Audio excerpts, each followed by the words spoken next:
The whole day Imran Khan نے کھانا نہیں کھایا. نفل پڑھو ساری رات، نمازیں پڑھو، زکوٰۃ دو، صدقات تقسیم کرو، کچھ نہیں بدلے گا جب تک کہ تم جدوجہد نہیں کرو گے، جب تک قوم میں شعور پیدا نہیں ہوگا کہ یہ دنیا بزدلوں نامردوں کے لیے نہیں بنی ہے. قوموں کی آزادی کا انحصار. ہارون صاحب، آج ہم نے پی ٹی آئی کی جو احتجاجی اور مزاحمت اور یہ ساری حکمت عملی پہ بات کرنی تھی، لیکن ابھی جب ہم بیٹھے تھے پروگرام کی تیاری کر رہے تھے تو ہمارے دوست ہیں رائے ثاقب کھرل صاحب، بڑے اچھے جرنلسٹ ہیں، انہوں نے ایک سوال آپ سے کیا تو میں نے آپ کو ریکویسٹ کی کہ میں آن کیمرہ بھی آپ سے وہی سوال پہلے کروں گا.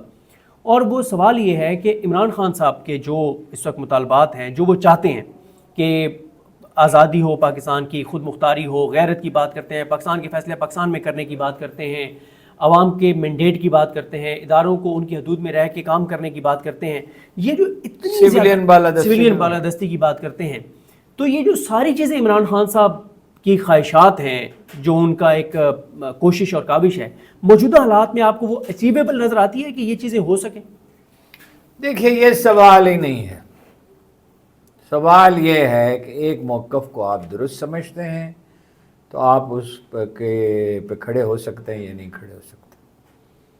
وہ مجھ سے جدہ میں ایک بہت بزرگ آدمی تھے، بہت ہی عظیم ہستی تھے. انہوں نے مجھ سے ایک صبح پوچھا، ان کو ہمدردی تھی اسامہ بن لادن سے.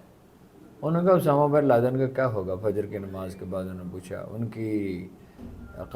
کی قیادت میں ہم نے پڑھی، ان کی امامت میں ہم نے فجر کی نماز پڑھی. وہ بڑے درد دل رکھنے والے آدمی تھے. بھلے ایک ایسا ولی میں نے کم دیکھا ہے دنیا میں، اتنا سچا فقیر، درویش، نیک آدمی، مخلص آدمی.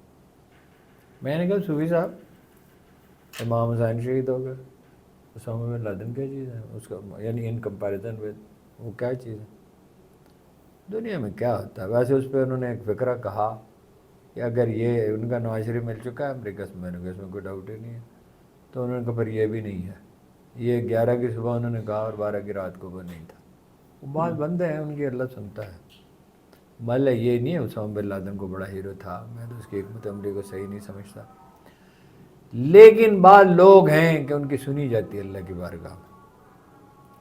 بات یہ اگر موقف درست ہے اس پہ کھڑے ہونے چاہیے. امام حسین شہید ہو گئے، ان کی آل اولاد پہ صدیوں تک کیا بیتی. رسول اللہ صلی اللہ علیہ وسلم، ان سے زیادہ مقدس لوگ تو دنیا میں پیدا نہیں ہوئے. اصل چیز کامیابی یا ناکامی نہیں ہے. میں نے پہلے بھی آپ سے عرض کیا تھا، امام حسین چلے گئے مگر نہیں گئے، یہاں موجود ہیں ہمارے سامنے، چلتے پھرتے اٹھتے بیٹھتے دکھائی دیتے ہیں. ان کے نام کی گونج سنائی دیتی ہے، ان کے افکار کی گونج سنائی دیتی ہے، ان کو قربانی کا ذکر کیا جاتا ہے. یہ ٹیپو سلطان شہید ہو گیا مگر ہم سب سے زیادہ زندہ ہیں. اگر جس موقف کو ٹھیک سمجھتے ہیں نا اس پہ کھڑے ہونے چاہیے. خان میں خوبی یہ ہے، رشتہ تو نہیں ہے اس میں، خامیاں بھی ہیں. خوبی یہ ہے، ساری دنیا نے کہا شوکت خانم نہیں بن سکتا، اس نے کہا بنے گا. پرپس ٹھیک تھا تو اللہ نے اس کی مدد کر دی. میاں بشیر صاحب کہیں سے آ گئے اور اس کے حوصلہ دیتے رہے، اور اس کو طریقے بھی اللہ نے سجھا دیے کہ بھائی جاؤ پبلک کے پاس چلے جاؤ، جا کے چندہ مانگو. جی سر. اچھا، اور اس نے ایک جو سب سے بڑا کارنامہ ہے اس کا وہ ذکر ہی نکلتا، جو 10,000 شیلٹر ہومز بنائے اس نے زلزلہ زدگان کے لیے. ورلڈ کپ کا تو خیر ذکر ہی کیا، ہر ایک کو اس کی کہانی معلوم ہے. نیول کالج اس نے بنایا، ان کا نوکریاں چاہیے. بھائی نوکری کہاں سے ہیں؟ جی سر. ایک آدمی پوزیشن میں ہے. کوئی کام ایسا نہیں ہے جس کو اس نے ہاتھ ڈالا ہو اور پوری ڈٹرمنیشن کے ساتھ کیا نہ ہو. سوال کامیابی ہے ناکامی ہے، میرا خیال ہے ویسے وہ کامیاب ہوگا، لیکن یہ تو ہمارا اندازہ ہے اور انسانی اندازے ہیں. حکمت عملی البتہ ایسی ہے کہ اس میں تبدیلیوں کی ضرورت ہے. ایک بات جو خان صاحب جس پہ غور نہیں فرماتے باوجود بار بار ریکویسٹ کے، پارٹی کی تنظیم ہونی چاہیے. یہ ایک گروہ ہے، یہ ایک لوگ جو ہیں ان سے محبت کرتے ہیں، ان کا احترام کرتے ہیں، انہیں ووٹ دیتے. بدترین حالات میں لوگوں نے ووٹ دیا، مار کھائی، تکلیفیں سہی، تذلیل سہی، کاروبار تباہ کیے، نوکریاں چلی گئیں، زخم سہے، جیلیں کاٹی، دکھ جھیلے. لوگ ان کے ساتھ ہیں. حکمت عملی پہ تو اختلاف ہو سکتا ہے. مثلا یہ عام طور پہ کہا جاتا ہے کہ جی بات نہیں کرنی چاہیے. کیوں نہیں بات کرنی چاہیے؟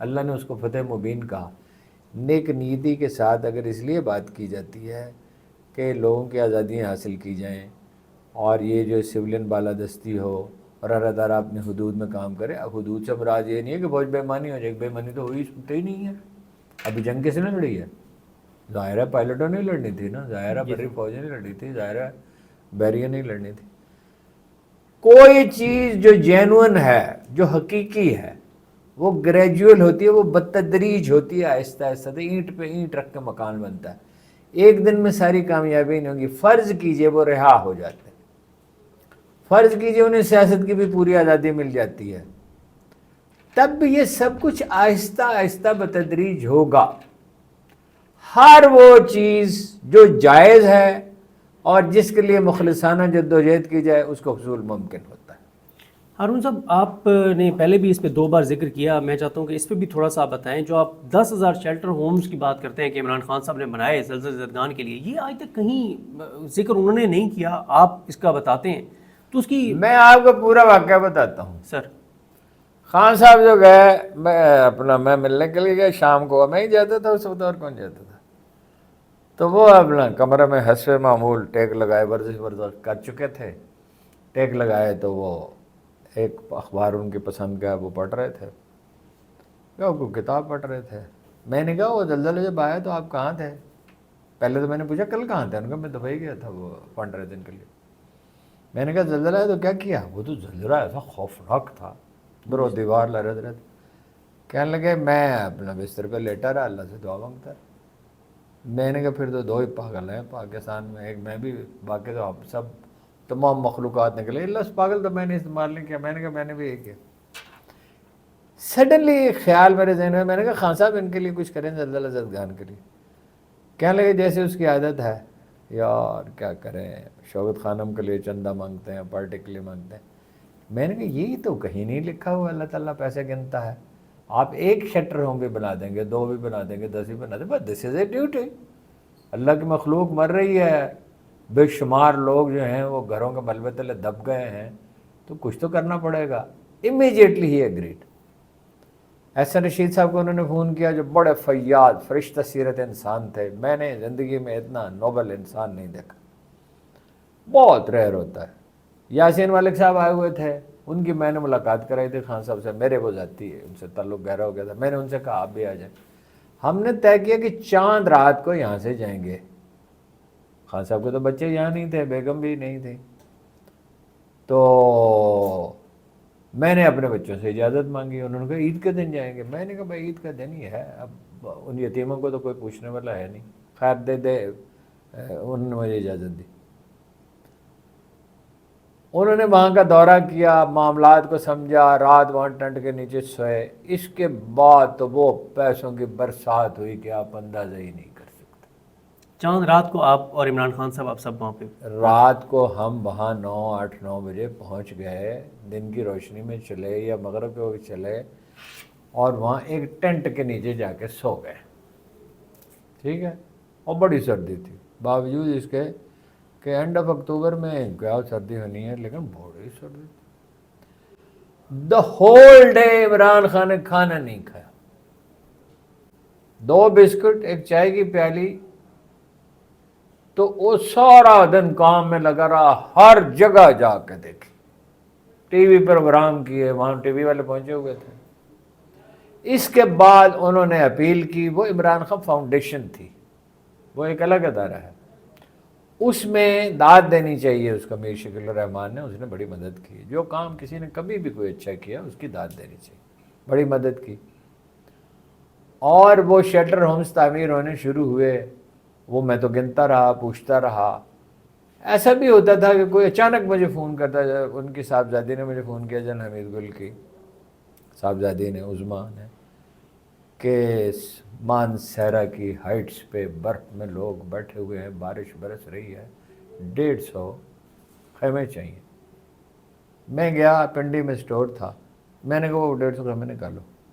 اب وہ کیسے نکالیں؟ وہ خان صاحب سے پوچھا. میں نے کہا خان صاحب نے تو مجھے بھیجا. ایسے بالکل ہی ہوتے ہوتے اتنی برکت ہوئی اچھا خان صاحب اس کو کوئی کارنامہ ہی نہیں سمجھتے. وہ زبیر بھائی لوگوں سے میں نے کہا, لوگوں نے ٹنٹ بھیج دیے, لیکن اس وقت قوم نے ایسے جذبے کا مظاہرہ کیا.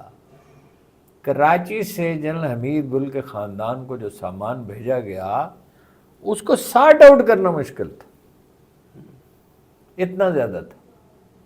تو خان صاحب نے یہ کام بھی کیا. خان صاحب نے اور بہت سارے کام کیے, بعض چیزوں کا ذکر وہ کرتے ہیں, بات کرنے ذکر کرتے ہیں. بالکل صحیح ہے. اب آتے ہیں سر اس جو ایک بہت اہم ڈیولپمنٹ ہے, تحریک انصاف نے اب یہ فیصلہ کیا ہے کہ انہوں نے جو اپنی مزاحمت کی تحریک ہے اس کو شروع کر رہے ہیں وہ اپنے M N As, M P As اور سینیٹرز کے ذریعے. اگر بدھ کے دن یا جمعرات کے دن اسلام آباد ہائی کورٹ میں القادری کیس کی, جو القادری کیس میں عمران خان صاحب کی سزا معطلی کی درخواست ہے, اس کی سماعت ہوتی ہے, تو تمام M N As, M P As اور سینیٹرز وہاں پر موجود ہوں گے. اس کے بعد وہ وہاں سے ریلی نکالتے ہوئے وہ الیکشن کمیشن کے سامنے آئیں گے اور کچھ گھنٹوں کا, کہاں سے چلیں گے؟ اسلام آباد ہائی کورٹ سے, اور وہاں سے آئیں گے الیکشن کمیشن کے باہر یا سپریم کورٹ کے باہر بھی آ سکتے ہیں, پارلیمنٹ کے باہر بھی آ سکتے ہیں. ابھی اس کو وہ فائنل وہ اناؤنس کریں گے اور وہاں پہ کچھ گھنٹوں کا دھرنا بھی وہ دے سکتے ہیں. یہ مخصوص نشستوں والا معاملہ ہے اس کے اوپر کہ الیکشن کمیشن نے جو عدالتی فیصلے پہ عمل درآمد نہیں کیا. تو یہ جو اب سر تحریک انصاف کی حکمت عملی ہے کہ اب کارکنان کو نکالنے سے پہلے اپنی ٹیم کو وارم اپ کریں اور اپنے اراکین اسمبلی کو میدان میں اتاریں اور اس پروٹیسٹ کے ذریعے تھوڑا سا ایک ہائپ کریٹ کریں, ایک کوریج بھی لیں اور لوگوں کو موٹیویٹ بھی کریں, میسیج بھی پہنچائیں. تو اس حکمت عملی کو سر آپ کیسے دیکھتے ہیں؟ ایک اور سوال ساتھ ایڈ کر لوں, علامہ راجہ ناصر عباس صاحب نے ایک آئیڈیا دیا ہے کہ ہمیں بڑی سنجیدگی کے ساتھ ایک بھوک ہڑتالی کیمپ لگانا چاہیے. اس میں وہ خود بیٹھنے کے لیے تیار ہیں اور مکمل طور پہ بھوک ہڑتال کرنے کے لیے تیار ہیں عمران خان کی رہائی کے لیے. تو ان دونوں چیزوں پہ سر آپ کی کیا رائے ہے؟ دیکھیے پہلی بات تو یہ ہے پریشر بلڈ کرتے رہنا چاہیے. مذاکرات کامیاب ہوں ناکام ہوں, مذاکرات تو ہو رہے ہیں, یعنی ناموں پہ ہم تو کم از کم ہوتا ہے میسیج جاتا ہے, میسیج آتا ہے. اس کے بارے میں دیکھیے آپ کو وہی کچھ ملے گا جتنا آپ کا دباؤ ہوگا. یہ تو اس لیے یہ تو صحیح ہے. میں بھوک ہڑتال کے بارے میں تو کوئی رائے نہیں دیتا, اس کی شرعی حیثیت کیا ہے, چونکہ یہ دیکھنا پڑے گا اس کی شرعی حیثیت کیا ہے. لیکن میں نے اب تک یہ دیکھا ہے کہ جو بہترین تجاویز ہیں یا علامہ ناصر عباس نے پیش کی ہیں یا محمود اچکزئی صاحب نے پیش کی ہیں. مثلاً وہ کہتے ہیں کہ فارم 45 پہ جو لوگ جیتے ہیں ان کا اجلاس بلائیں اور وہ الگ میٹنگ کریں اسمبلی کے لان میں, جی اسمبلی کے لان میں کریں, اور پورے ملک میں جو ہے وہ جلسے کریں, یہ کریں, اور بھی بہت سی تجاویز وہ دیتے ہیں. تو علامہ ناصر عباس سنسیئر پرسن, خاموش طبع ہیں, سنجیدہ ہیں, ٹو دی پوائنٹ بات کرتے ہیں, دین کا فہم بھی رکھتے ہیں. تو وہ تو چونکہ ہم لوگ تو مکاتب فکر میں بٹے ہوئے ہیں نا, تو اس لیے ہمیں یہ نہیں سمجھ میں آتی کہ فلاں آدمی کا فلاں مسلک ہے چونکہ, تو اس لیے اس کی بات میں نے تو ان کو ہمیشہ نہایت باوقار اور سیریس آدمی پایا. محمود اچکزئی صاحب کا سیاسی تجربہ بہت زیادہ ہے. میں سمجھتا ہوں کہ اچکزئی صاحب سے, علامہ ناصر عباس سے اور ایک دو اور آدمی ہونے چاہیے, ان کے مشورے سے فیصلے کرنے چاہیے, پریشر بلڈ کرتے رہنا چاہیے. اور یہ جو اب ایک عدالت میں یہ سارے آئیں گے اراکین اسمبلی, تو اس سے دباؤ بڑھے گا. دیکھیے وہاں پہنچنے دیتے ہیں یا نہیں پہنچنے دیتے, اس میں تشدد ہوتا ہے یا نہیں ہوتا, اور اس پہ حکومت کا رد عمل کیا ہوتا ہے, اس پہ میڈیا کیا کرتا ہے, یہ ساری بحث ثانوی ہے.